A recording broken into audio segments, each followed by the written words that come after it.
and welcome back to Sunny Live Show, and thank you so much guys for tuning in. Well guys, I'm back again with the Mzansi Soapy Stories, and namhlanje sikhuluma ngekwababa. Niyazi guys, maku weekend siyasen update ukuthi yini ngase uyilindele ke emidlalweni yakho ke oyithanda kakhulu. Lapha ke wababa guys, kuba singazi ukuthi ke i-storyline sakhona siyadonsa kakhulu. Siyadonsa ngempela ngoba phela we are waiting for umshado, but it look as if asizowubona at anytime soon.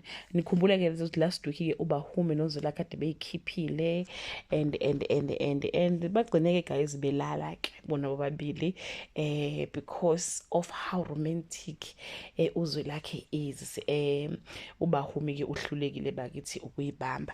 But ke guys uthi mangabe sebuyele ekhaya ke uBahume ifamily will be like, yazini siyabona ukuthi ngesikwazi ukungena phakathi kwakho noZwelakhe, so let the family just give the date yamalobolo. So guys uZwelakhe ke noBahume secure their new lobola date, and ifamily ka Bahume ke ivumile. But now the challenge is uZwelakhe ke sihlalanyana, because uzoqhubeka afuna ukuthuma ke ubaba uDumsane, and uDumsane uyamoshela ngempela.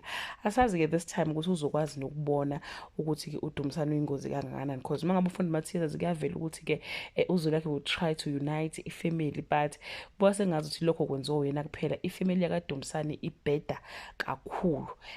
So asazi guys ukuthi ke kuyoza kankomune kulawo malobolo ogcina enzekile or kuzokwenzekalani. Okunye ke guys ukuthi ke uZwelakhe uzothola ukuthi ke ifamily kaDumsane noma ke umfowabo umhlaba uyaqhubeka he continues to walk a dangerous path, like uyaqhubeka nokuwenza amabhizinisi engxenye noma ke esithe emosha ke ibhizinisi ke la khona kubukwa Mkhize, and yonke lento ke ihlangene ke noDumsane.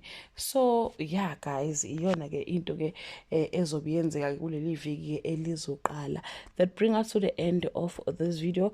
Do leave your comment below and share your opinion. Bye.